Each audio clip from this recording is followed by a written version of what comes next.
A Life of Smoke and Silvered Glass, a Harry Potter fanfiction written by E.Jade Lomax on Archive of Our Own as Dirge Without Music, Part 6 of 6, read by Grant Goodwin. He would have liked a day. He would have liked to ask Sprout to feed Agatha. He would have liked to find a corner where no one would bother him and sit there until he fell asleep. But instead Severus appeared with a crack in the foyer of Malfoy Manor. Voldemort rose up with whispering robes, with a smile, and Nagini curled around his ankles. Soft fingers pressed against Severus's skull, and he filled his mind with hate. The summer rolled on, muggy and thick. They buried Dumbledore, and Severus read about it in the papers, and Rodolphus slapped his back, grinning. Agatha found him, and he shooed her away with angry sweeps of his arms. She was large even for an owl, but Nagini was massive for a snake, and Severus couldn't. He couldn't. "How would you care to be headmaster of Hogwarts?" Voldemort asked him, smiling. "I need someone there I can trust, Severus, and you know it better than any of us." "Whatever you need, my lord."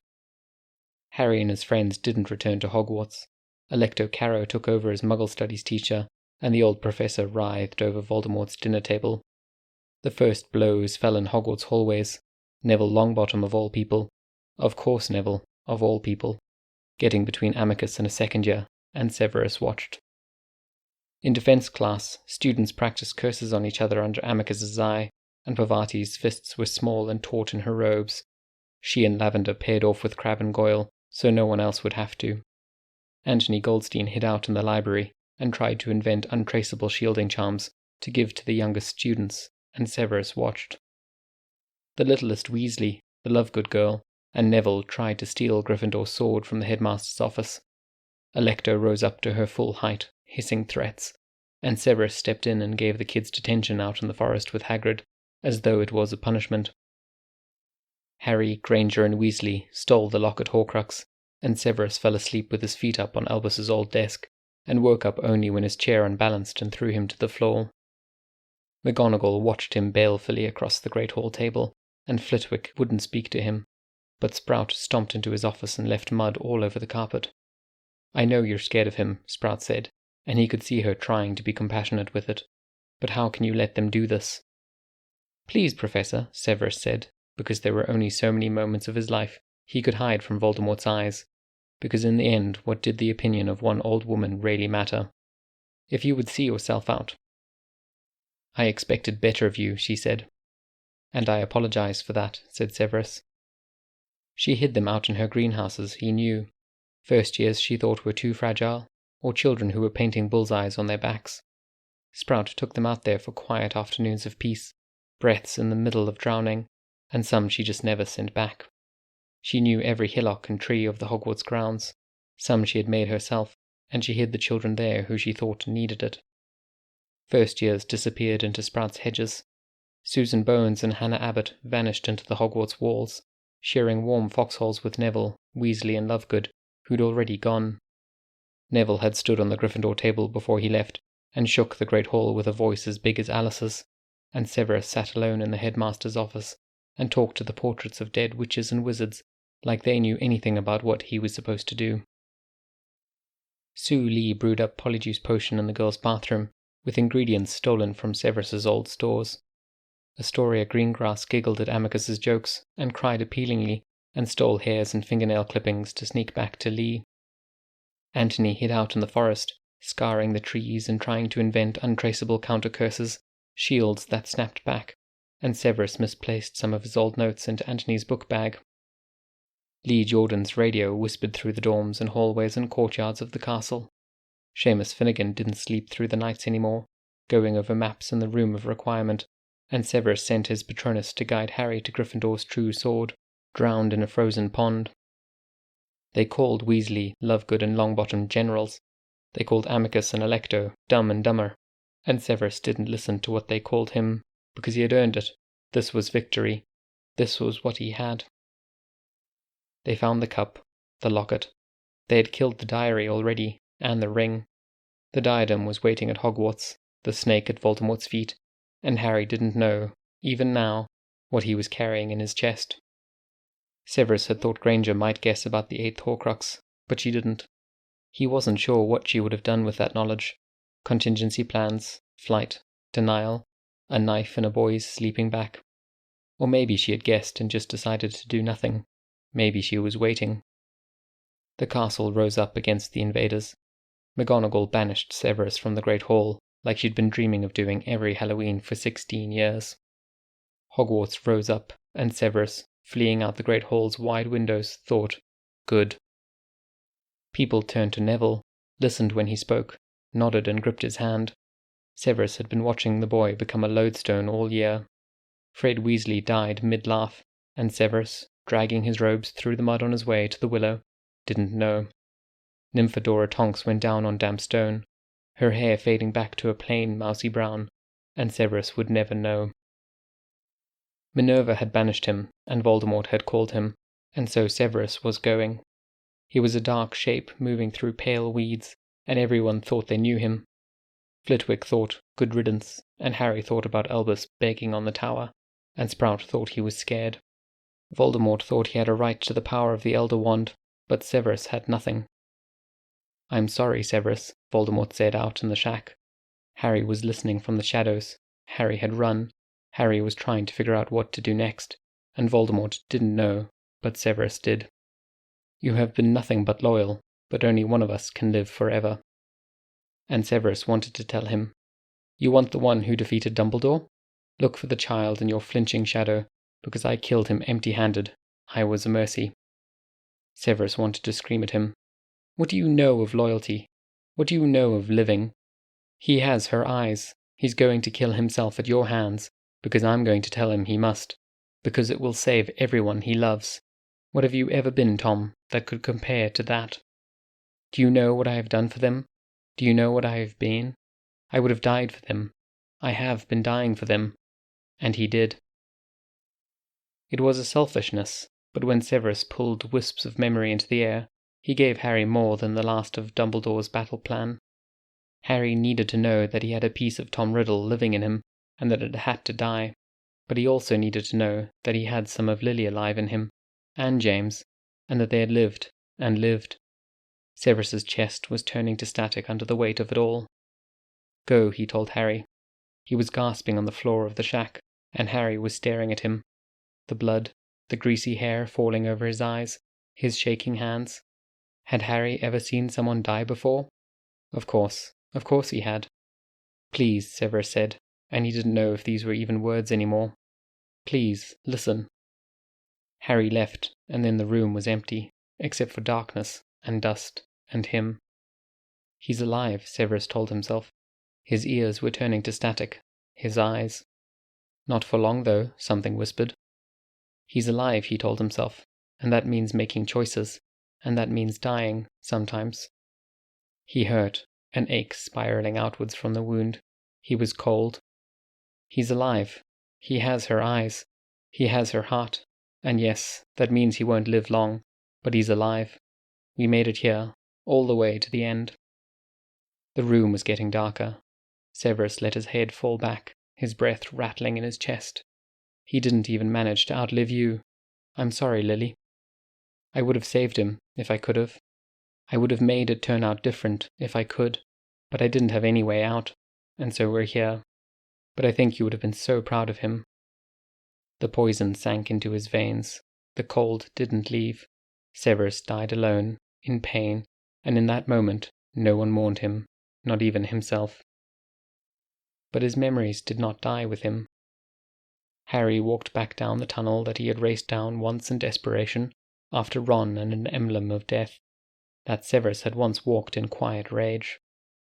Severus had been pulling bits of himself out of his skull for years and handing them over. In the dark of his room, in the cold, sugar-sweet air of the freezer, standing before Albus's desk with the light streaming in through the windows. Harry climbed up to what had once been Dumbledore's office, with a vial of white smoke clenched tight in his fist. It was the only thing Severus had left behind other than a set of annotated textbooks, and one angry tawny owl.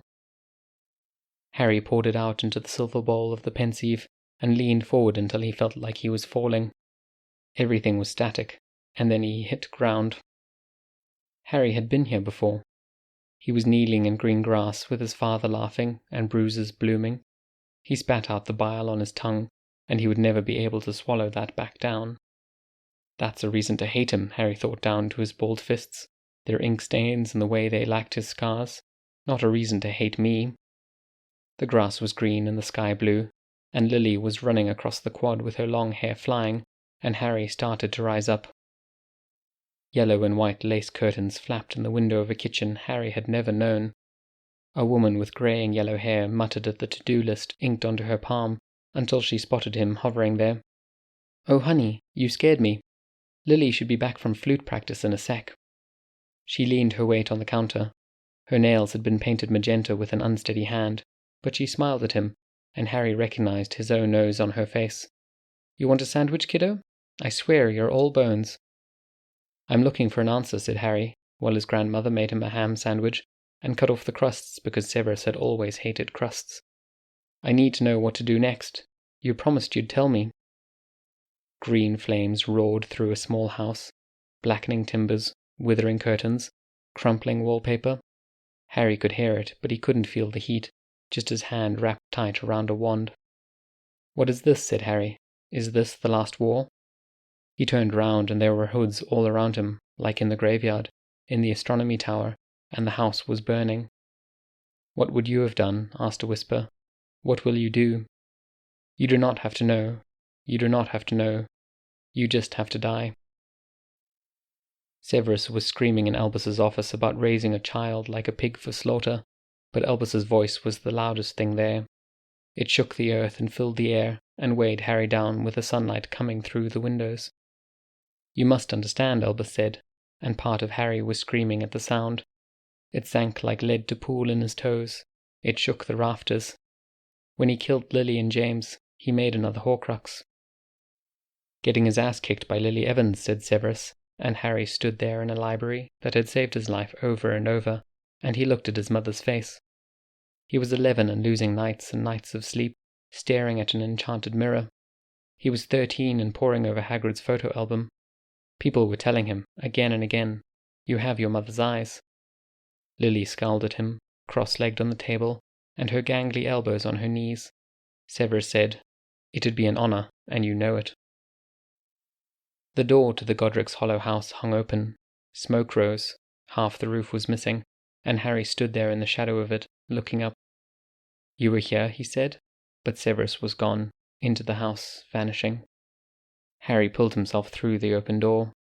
Severus's feet pounded up the stairs, because the baby was screaming still, because where was Lily, because maybe they weren't too late. But Harry stopped at the edge of the ugly, garish rug. Severus had been too late, but Harry remembered.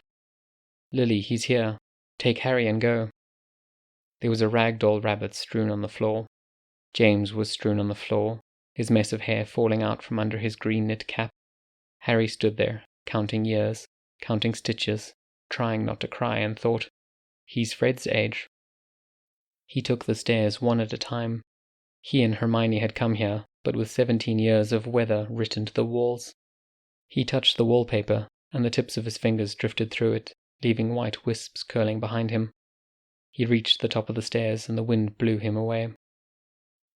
The sound of leaves kicked over hard pavement, the crinkle of a candy wrapper. Lily reached up from a fairy circle of schoolwork and detritus, cross-legged among pumpkins, the size of boulders. Apologies ached in his throat. Lily pulled him through the snow and into the bare warmth of the pub, and Harry stood in the Hog's Head and watched Dumbledore draw Severus out into the side alley. He wondered if Severus had ever realized that Dumbledore had waited until Lily was distracted to pull him aside. The winter air billowed through the open door and froze him down to his bones. Lily pulled him up a stairway, and Severus stared at where her freckles met the sallow skin of his wrist.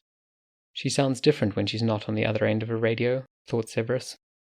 "She sounds different when she's not standing between her child and a killer," thought Harry. And then the wind stole him away again. Out the attic, past 3 open jam jars, and James leaning forward to hear them both better. Harry's hands had never moved this smoothly over knives. Long green stalks fell to perfect splinters. Electric blue mushrooms became perfect cubes, diced and piled at the side. Bulbs he crushed under the flat of a silver blade, and he could hear their names in a dozen languages dancing behind his eyes. He pushed greasy hair off his forehead, and everything was quiet, quiet, quiet for just a second before the static rose up and up. "I know the sacrifices I am asking," said Albus, and Severus was 16 and standing in the dirty snow.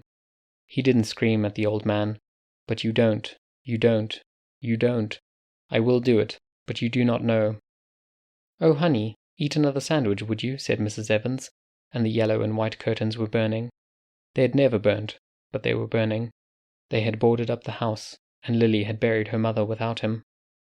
"You sent me a hat. It wasn't marked, but I know it was you." And here was James laughing. "It matches Lily's eyes." And here was James lying on the terrible rug Ceres had bought them, and that James and Lily had kept just to spite him. A chitinous shell was growing up over his shoulders, over all the softest parts of him, and he would die with it, die for it. A blanket was pulled tight over his head, a cloak was hiding him, and he was stealing secrets and slipping poisons in drinks, and swallowing poisons and spitting poisons. "Put on your armor, kid, come on. Build it up, and build it out of you. It won't be pretty, kid, but you can be stronger. You can be—" "Because this isn't goodbye, okay?" said Lily.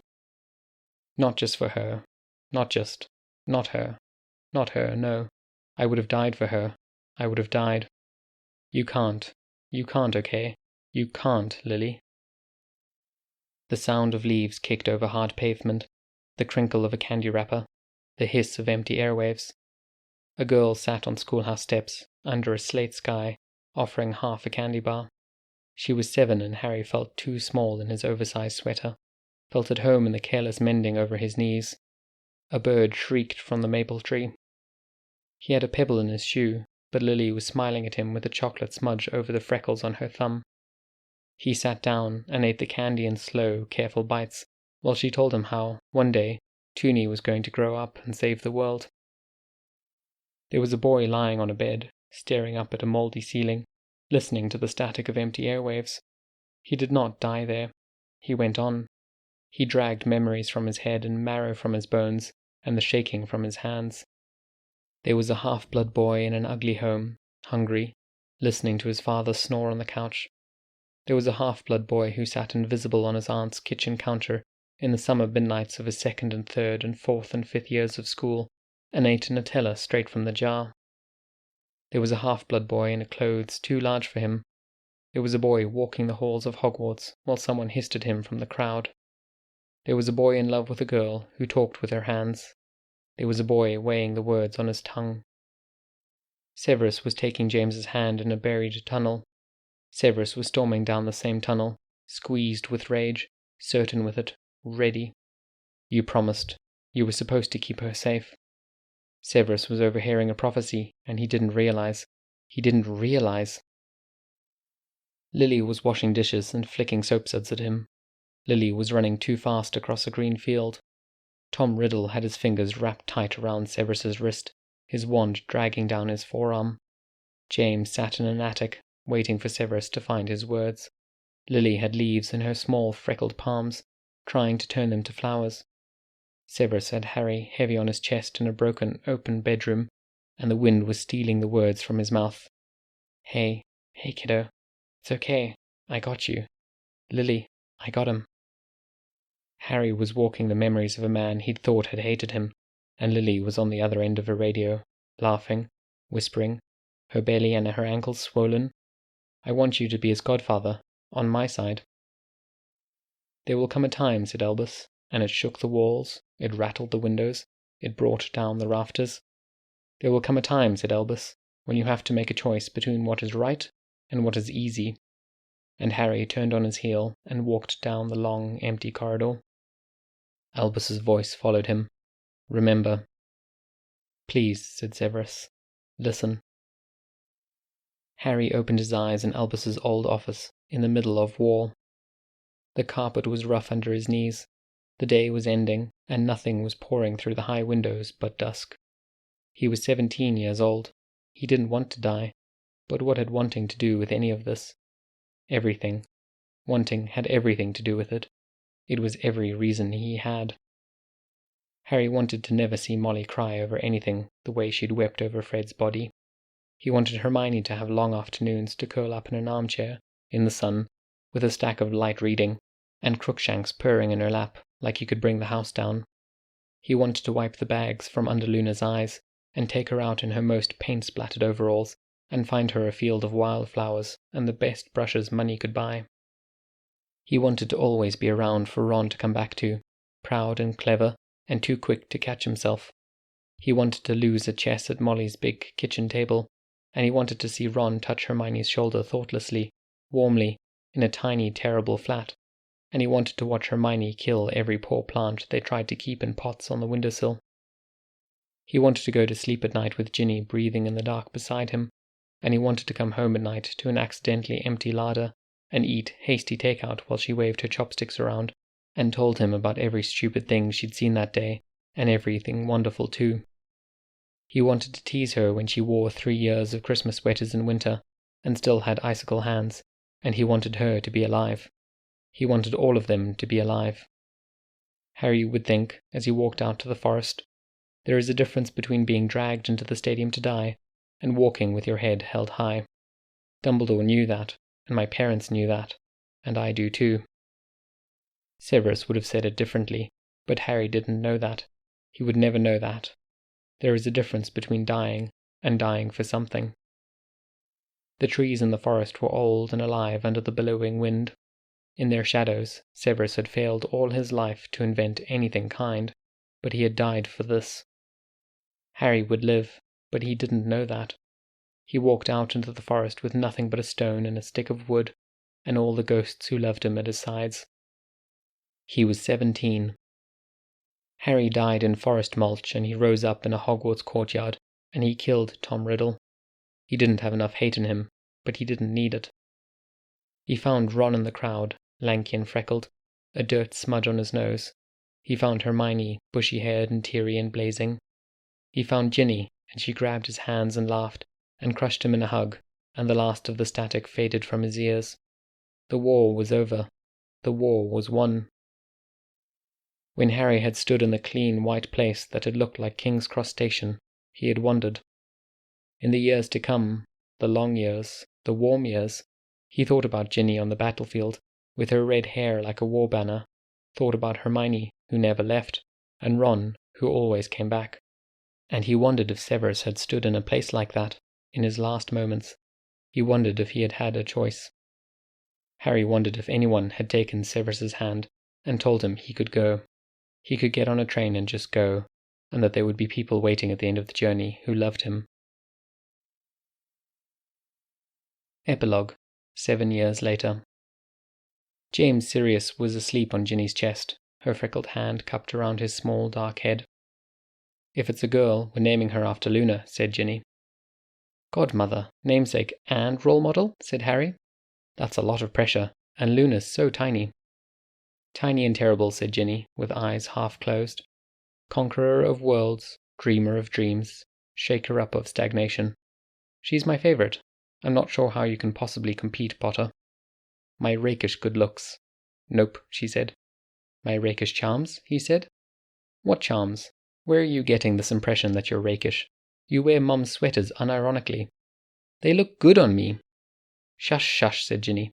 "If you wake him, I'll have Charlie set a dragon on your pretty face. Don't think I won't." "If I wake him," Harry hissed, and Ginny giggled, her chest shaking under James's sleeping head. There was a stack of battered old textbooks in the corner, their margins filled and heavy with 2 inked hands. Harry had carried them along, from Andromeda Tonks's spare room, to his and Ron's first flat where Hermione crashed constantly during her university years, to the little place with Ginny above the ice cream shop, to here. Pea shoots climbed up the garden wall outside. In a few minutes, Agatha would come with the mail, and mob them until Harry got up to make her some toast. Ginny had tipped her head back, smiling, but she turned to Harry when he made a sound. "If it's a boy," said Harry. This has been a reading of a fanfiction creation by E.Jade Lomax, with music by Maiden.